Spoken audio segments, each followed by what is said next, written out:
इमरान साहब, आज शहबाज शरीफ साहब जो हैं फिर से वज़ीर आज़म बन गए हैं, लेकिन आज हमने ऐवान में जो माहौल देखा वो हम पहले भी वैसे देख ही चुके हैं, जिस तरह से मामलात थे। स्ट्रेस लग रही है आपको ये हुकूमत, परेशान लग रही है? आज नवाज शरीफ साहब भी साथ मौजूद थे, लेकिन सारा वक्त उनके चेहरे पे भी कोई मुस्कुराहट नहीं आई। हालांकि आप हुकूमत में आते हैं, एक जोश जज्बा रौनक होती, खुशी होती है, लेकिन खुद उमर अयूब साहब ने भी मेंशन किया कि कोई खुशी नज़र नहीं आ रही है, ऐसे लग रहा है जनाजे पे खुदा खास्ता आए हुए हैं। ये क्या वजह है इसकी? बिस्मिल्लाहिर्रहमानिर्रहीम। समीना, सबसे पहले तो ये है कि मियां शहबाज शरीफ साहब को मुबारकबाद हम पेश करते हैं कि एक दफ़ा फिर अल्लाह ताला ने उन्हें मौका दिया और वो वज़ीर आज़म पाकिस्तान मुंतखब हुए हैं, हलफ भी उठा लिया।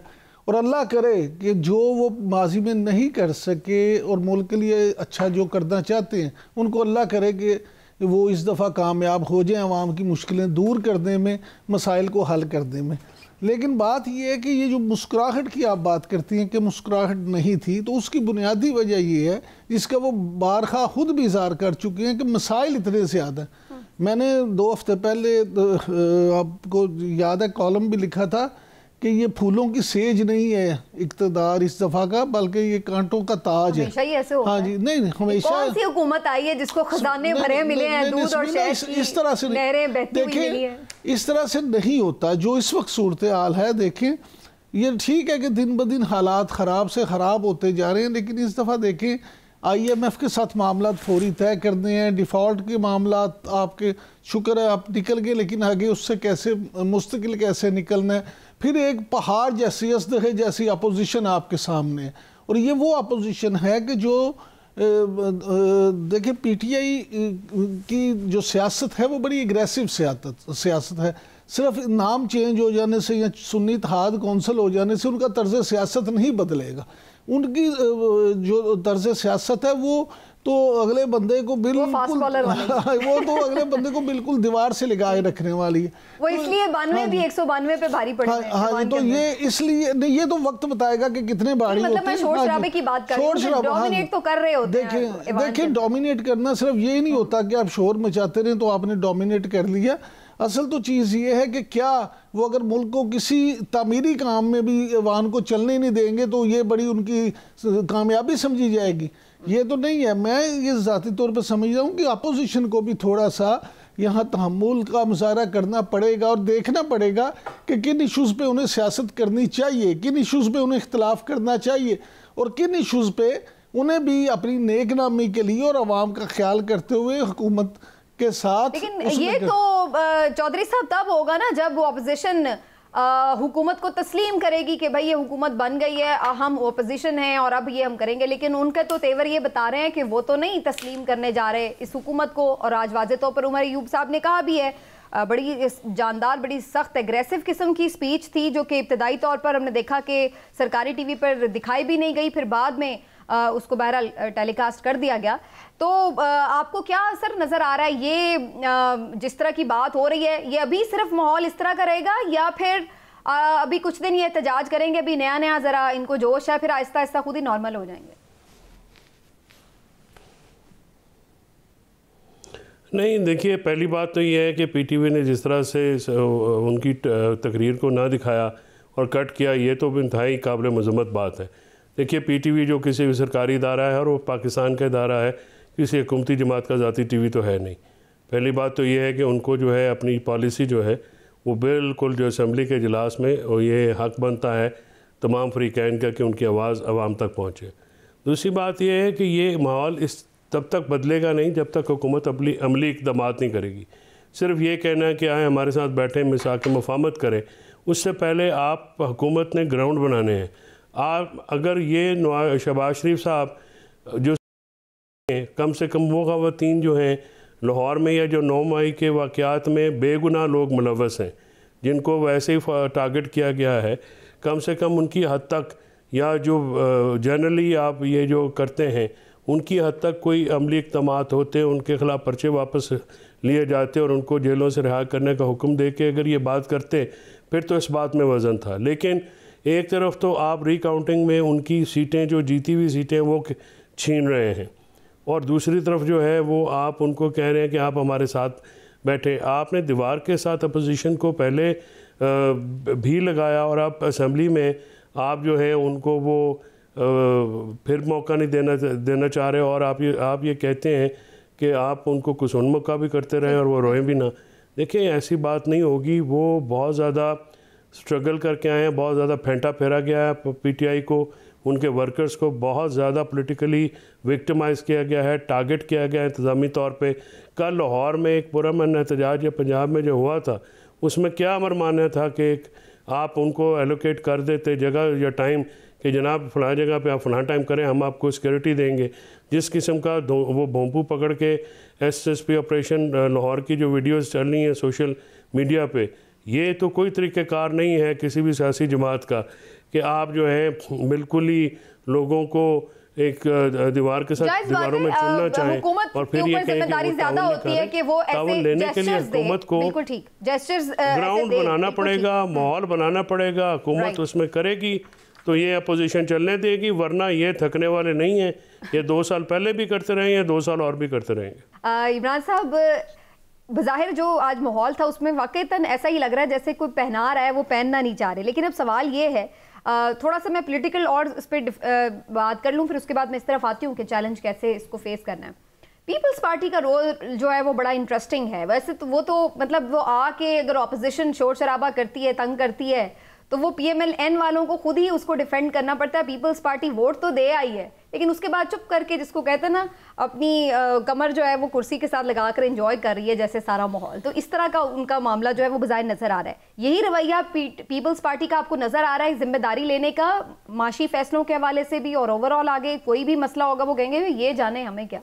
तो पीपल्स पार्टी तो फिलहाल यही चाहती है ना। बिलावल भुट्टो जरदारी तो कह भी चुके हैं 2-3 दफ़ा कि हम क्यों ये करें, हमने इनकी मदद कर दी, हम इनके इत्तेहादी ज़रूर हैं, लेकिन उसके बदले देखें पीपल्स पार्टी क्या कर रही है। पीपल्स पार्टी ने सदर का ओहदा ले लिया, सदर जरदारी साहब दोबारा मुंतखब हो जाएंगे। चेयरमैन सेनेट का आप देखें यूसुफ रज़ा गिलानी साहब जो हैं वो इलेक्शन लड़ रहे हैं सेनेट का, और वो चेयरमैन सेनेट बन जाएंगे। तो आइनी ओहदे तो वो ले रहे हैं, तो वो अपने आइनी ओहदे इंजॉय भी करेंगे, अपने मामलात को भी देखेंगे। सिंध में उनकी हुकूमत बन गई है, बलूचिस्तान में वज़ीर आला उनका बन गया है। तो ये सारी चीज़ें अगर आप देखें तो उनके लिए तो मामलत बेहतर है।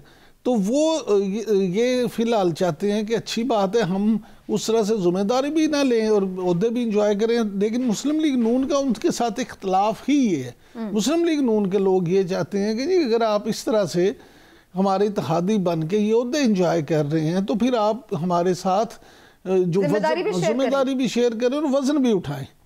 तो देखें अल्टीमेटली मुझे लगता है कि कुछ देर में शायद वो भी काबीना में शामिल हो जाएं, लेकिन फ़िलहाल पीपल्स पार्टी ये शुरू का जो प्रेशर है वो इसी तरह से इंजॉय करना चाहती है।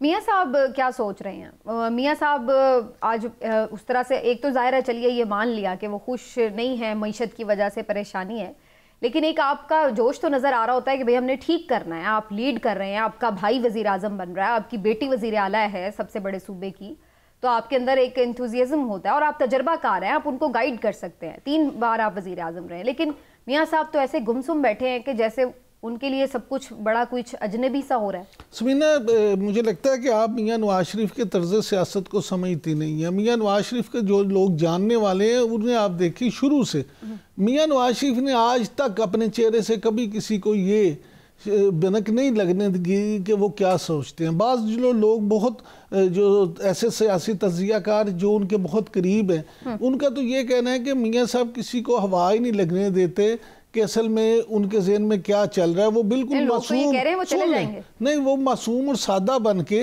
बातें सुनते रहते हैं। हाँ, मैं आपको सही बात बता रहा हूँ कि तज्ज़ियाकार जो उन्हें बहुत करीब से जानते हैं, उनका ये कहना है कि वो मासूम और सादा बन के आराम से बातें सुनते रहते हैं, लेकिन करते वही हैं जो उन्होंने खुद सोचा होता है या उन गुफ्तगू से जो आहज़ करते हैं। तो मैं ज़ाती तौर पर समझता हूँ कि वो मरियम नवाज को छोड़ के कहीं भी नहीं जाएंगे। अच्छा। हाँ जी, वो यहीं रहेंगे और वो हत्तुल विसा ये कोशिश करेंगे कि मरियम नवाज और मरकज़ में उनके भाई शहबाज शरीफ पूरी तरह से कामयाब हों, क्योंकि अगर मियाँ नवाज शरीफ की पार्टी कामयाब होगी, अगर कुछ डिलीवर कर पाएंगे तो फ्यूचर में उनकी सियासत जो आगे बढ़ेगी ना। अदरवाइज तो देखिए मियाँ साहब तो 3 दफ़ा वज़ीर आज़म बन गए, उनके भाई भी 2 दफ़ा वज़ीर आज़म बन गए, लेकिन मरियम नवाज जिनको उन्होंने सियासी जानशीन के तौर पे अपने यहाँ वज़ीर आला पंजाब भी काफ़ी लड़ झगड़ के बनवाया है, तो फिर अगर उनके लिए वो कुछ नहीं करेंगे तो फिर उसका उन्हें फ़ायदा क्या होगा? आपकी क्या राय है चौधरी साहब? मियाँ साहब डिसअपॉइंटेड हैं कि वो जो सोच के आए थे उस तरह से नहीं हो सका, और क्या वो यहाँ पे स्टे करेंगे? या बहुत सारे लोग ये कह रहे हैं, बल्कि उनके अपने पार्टी के लोग ये कह रहे हैं कि शायद वो इलाज के लिए बाहर भी चले जाएं, उनकी तबीयत भी ठीक नहीं है, और अगर यहाँ पे भी रहे तो शायद वो उस तरह से पॉलिटिकल एक्टिविटीज में नजर भी ना आए। How do you see? उन्होंने अपनी फैमिली में नाश्ता करते हुए पूछा है मियाँ साहब से और मरियम साहबा से कि पुत्र मेरी भी गल हुई सी, मेरा भी जिक्र होया सी या अपनी कर दे रहे हो? तो मसला ये है कि वो जितने उदास हैं इस सारे मामले में और इतना गुप्त होकर वो बैठे हुए हैं, मियाँ साहब कतई तौर पे इस काम के लिए नहीं आए, ना वो कायदाना तौर पे लीड करने आए थे, ना ही वो अपना मियाँ साहब जो हैं वो किसी की रहनुमाई करने आए थे। वो तो चौथी दफ़ा वज़ीर-ए-आज़म बन के आए थे, उनके साथ हैंड हुआ है और बड़ा, और वो जो है इस मामले पे ज़ाहिर है खुश नहीं होंगे। दूसरी बात यह है कि मियाँ साहब ने तो कभी इस तरह की अपोजिशन नहीं देखी। वो तो जब से वज़ीर आला बने ज़ियाउल हक़ साहब के गमले से लेके आज तक वो उन्होंने कभी इस तरह की बातें सुनी नहीं है, वो तो आदी नहीं है। तो इतनी सख्त किस्म की फ्यूरियस किस्म की अपोजिशन उनके मुंह पे हो रही है, और वो लंदन में भी काफ़ी तपे हुए थे। आज मरियम औरंगज़ेब की जो गुफ्तगू है असम्बली सेशन के बाद, वो इतनी ज़हर आलूद थी और गुस्से में वो भरी हुई थी, तो उससे ये पता चलता है कि वो अपोजिशन के इस एहतजाज से कतई तौर पे नाखुश हैं। और मरियम औरंगज़ेब जो है वो आज ज़ाहिर है वो तो मरियम नवाज शरीफ साहब की नुमाइंदा है ना, वो तो पंजाब असम्बली की मेंबर है, वो नून की तो मेंबर नेशनल असम्बली के मेंबर नहीं है। तो मियाँ साहब जो हैं वो इस मौजूदा सूरत हाल से खुश नहीं हैं, और उनकी बॉडी लैंग्वेज हमेशा से ऐसी होती है कि वो जिसको पसंद करते हैं उससे वो भी बड़े ऑब्वियस हो जाते हैं, और जब जिस किसी से नाराज़ होते हैं तो उनका जो है वो फ़ौरन चेहरे पे नागवारी के तासुरात आते हैं। अब बात यह है कि जिस तरह से नहीं वो कभी भी नहीं छुपाते और वो छुपा सकते ही नहीं हैं। और मतलब मैं इस बात पे जो मेरी रीडिंग और है। दूसरी बात यह है कि जब तक आप मैंडेट चोरी के बारे में कोई सिलसिला नहीं करेंगे, उसकी पार्लियामेंट में कमेटी नहीं बनाएंगे या उसका कोई सद्देबाब नहीं करेंगे, तो ये बात उनको रोज़ाना सुननी पड़ेगी। अब देखिए पीपल्स पार्टी और MQM जो है वो बिल्कुल डिफेंड करने तो नहीं आए, वोटे छोटे उन्होंने उनको दे दी हैं, उसके बाद वो आराम से साइड पे होके उनकी बेइज्जती इंजॉय करते रहते हैं। और वो अभी जो कल ये मिन्नत मुताजी करेंगे आज कि देखें जी कमाल है, आपका वज़ीर-ए-आज़म तो इलेक्ट किया, आपको तकरीरें ही करवा दें, तो वो शायद कल अब बिलावल साहब तो ज़ाहिर अंकल वाली तकरीरें तो करेंगे नहीं, क्योंकि अगर वो करेंगे तो फिर उनके साथ जो कैंपेन में की हुई तकरीरें हैं वो साथ में लोग लगा के तकाबल शुरू कर देंगे।